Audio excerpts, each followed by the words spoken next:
All right, I'm back, and I'm doing another comment response video because somebody left a comment talking about transmissions, and I kind of feel like I should get a little bit more in depth with that one. So while I'm answering your question, I'm going to do a little bit of double duty and work on my daily driver because this happened, because of course it did.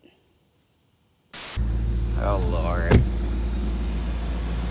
So the whole tire is gone. I don't know how I have this type of luck. I really don't get it. I don't get it. I really don't get it. All right, so I guess first thing is like huge shout out to this dude for leaving a comment. I really do appreciate it when you guys leave me comments because I actually do read all of them, and it lets me know that like what I'm doing with this channel is actually reaching people and is actually working. So like I said, huge shout out. Thank you for watching my content. Thank you for commenting. I hope to see you down there again. And so from your comment, it sounds like you're still in the planning phase. So hopefully I can give you a little bit of insight and hopefully you will be able to make a more informed decision because when it comes to picking transmissions, I actually thought about getting the same transmission that you're talking about. So in his comment, he's talking about the GS6-53DZ. I'm sure you guys, if you have seen my previous videos, you know I'm always talking about the GS6-53BZ. And so let's kind of break down like the codes of this engine, or I guess not engine, the codes of this transmission, so that you guys can kind of understand what these two different transmissions are and better be able to figure out which one deserves to be in your car. And so ZF, they are the manufacturer of the transmission, so ZF isn't a code, it's just the name of the manufacturer. And then the next part of the name is GS6, so that's letting us know that this is a 6-speed manual. And then the next part of that is 53, that is the maximum torque capacity. According to ZF, the maximum torque capacity of these transmissions is 530 Newton meters. Now, for a lot of my audience, you guys are in America like me, so if you put that in Americanese, what we're talking about is like 390-ish foot-pounds of torque, and at first glance that doesn't sound like a lot. I'm sure the LS that I'm gonna make is gonna make more torque than that, so the question is always, why would I pick a transmission that's only rated to 390 foot-pounds of torque when I'm planning to make more than that? And ultimately it comes down to these transmissions are highly underrated from the factory. These gearboxes have been proven to withstand a lot more power than ZF says that they are rated for. And apparently BMW knew that too, because with the F12 M6, so that's not this generation M6, but a couple generations ago, that M6 made 500 foot-pounds of torque, so we're well over 390 foot-pounds of torque. And BMW still used a GS6-53BZ, even though they're well over the torque capacity or the rated torque capacity of this transmission. And so, yeah, I don't really think we need to talk a whole lot about the torque capacity of these engines. I mean, obviously, I have my own personal experience, but if you want to move past that, there are plenty of examples of people online talking about how much power these transmissions make. And then we also have BMW completely ignoring the torque capacity of these transmissions. So we can just kind of move by that. The most important thing with this transmission code is the last two letters. And so, like I said, my transmission is a BZ, which stands for benzene or gasoline. And then the transmission that this guy is targeting is a DZ or a diesel. There's not really a huge amount of differences between these two different transmissions, but like you still do have to be aware of the differences because that will kind of dictate like how your swap goes. So PMC does make some adapters that can accommodate both transmissions because they do have different bell housings because, well, they're mounted to different engines. They're mounted to completely different engines, and so the bell housings accommodate the two different platforms that they're designed for. And so the second thing that you need to think about with these transmissions that's different are the gear ratios. So the gear ratios on the diesel gearbox are a lot wider, and the gear ratios on the gasoline gearbox are a lot tighter or a lot closer. So at first glance, you might be tempted to go with a diesel gearbox because that's what I wanted to do at first. But when you really look into the specifics of the gear ratios, it's probably not the best idea. I think for me, the reason why I didn't go with the 53DZ is because the first gear in that transmission is like something crazy, like 5-to-1.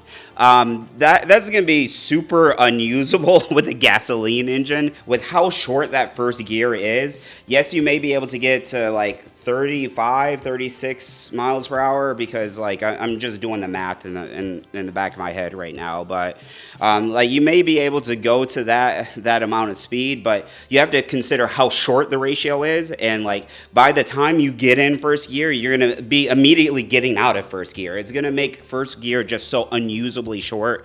I don't know that it's worth pursuing a 53DZ, whereas the BZ, the one from the N54, the gasoline one, that's a more moderate first gear ratio. It's still quite short. It's a 4-to-1, not a final drive ratio. It's a 4-to-1 first gear ratio, but that's a lot more manageable than a 5-to-1 first gear ratio. A 5-to-1 first gear ratio is almost kind of like a crawler gear like you would see in like a Jeep or something that's doing something off-road.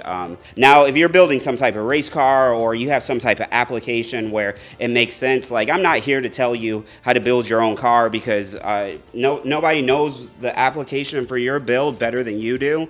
But just like in general, that's why I didn't go with it. And if you're still in the planning phases, like I said, just be aware of that.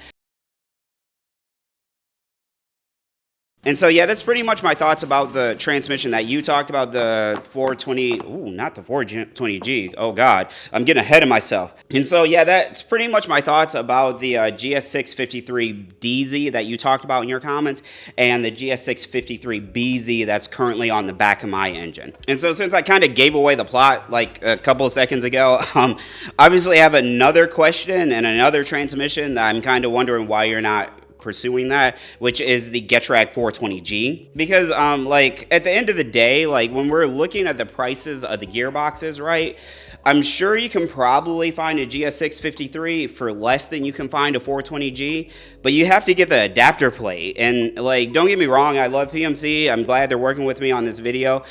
Quick disclaimer, they have never provided me with anything other than information. They're not paying me for any of the videos I make because for some reason, people think I'm on their payroll. I'm not. I just am making videos about my car. But anyway, so the problem with the PMC adapter is that thing's expensive. And they're based in Poland, so you're going to pay import fees on it, kind of like what I was saying with the diesel transmission. Well, the same thing applies here, you know, and you're going to try to buy this adapter plate from a company in Poland. You're going to have to pay the import fees or the tariffs, or if you're going to go buy it from somebody who has it in the U.S., you're still going to pay it because they paid for it, so now they're marking up the product, and now you're paying for the tariff or the import fee, you know what I mean? So like, there's just a lot of things financially that kind of stack up, and it feels like you're just kind of financially complicating things when you could just get a 420G that already came in our car. So the E34 540s, they used the 420G. So if you wanted to do a manual swap, you could just get a 420G from an E34 540 or an E39 540 or an E39 M5. All those transmissions are compatible. And then you're not looking at adapter plates. It's just gonna fit on the back of the engine. You can go to ECS or FCP Euro, and then you can just go order parts for it just like you had a factory manual car. To me, that just seems like the most straightforward way if your only goal is to manual swap your car. I probably would look to do that versus putting a GS6-53 in, just because, like I said, it just kind of feels very overcomplicated and not the best use of financial resources, because I think what's going to happen is you're going to save money on the gearbox itself, but because the adapter plate and all the other things that you're going to need to buy to make that swap work, it's going to exceed the price of having just bought a 420G from the beginning. So, and again, like I'm just out here changing the tire and stuff on my S4. So like I haven't researched this. Like when I do the comment response videos, I just kind of like click on the camera and talk to you guys. So maybe you might want to like double check in terms of prices and let me know in the comments if what I'm saying tracks. But yeah, that's pretty much my thoughts about like, should you do a GS653 swap of any kind on your E34 that has M60 in it. And so, yeah, that's pretty much it. Like I said, huge shout out to this guy for like leaving a great comment. I love it when you guys leave comments. If you guys leave comments that are like productive and make me like kind of want to have a conversation, I'm gonna have a conversation with you guys. I know some people make it seem like my channel's a TV show because like my production quality went up, but this is still social media, y'all. So like I'm still out here trying to talk to y'all about like what you guys are or are not doing. So like if you leave an interesting comment, just like if I saw you at a car meet, I'm gonna talk to you. So hopefully you'll like respond in the comment section down below, or somebody else will say something interesting, and we can kind of continue the conversation forward. So like I really appreciate it. And then I got to do like all the YouTube stuff because like I suck at doing the YouTube stuff. I actually have more than one car YouTube channel. The OGs remember that like everything used to just exist on Aperture Motorsports, and like that was really bad for like the growth of the channel. And so like everybody's advice was to like stop making anything that was not E34 like project car content. And so I did not listen to them, and I continued making that content, but I did put it on separate channels. So if you're looking for like more like DIY, like me explaining just random stuff like step by step how to fix stuff on your car, that stuff now exists on Q-Tips. And for the people who keep asking like where the power rankings videos went, that's where they went. They're over on Q-Tips. And for the people who keep asking when the next one is coming out, the answer to that is never. Maybe that's a story for a different day, but the answer to that is no. And then for like the people who really liked when I would go to car meets or to like races and stuff and like do like filming and interviews and stuff, all that stuff exists on the Aperture Media channel because like I've been investing more into doing like media in a real way, like getting media passes and interviewing people and like trying to make a more professional and serious take of like going out to event coverage. And so yeah, I think that's pretty much it. So like I said, the content that you want is probably in different places, so make sure you don't just like, comment, and subscribe here on Aperture Motorsports, but over on Q-Tips and on Aperture Media. And I'm tired and I'm thirsty, so I'm gonna go in the house. I'll see you in the next one.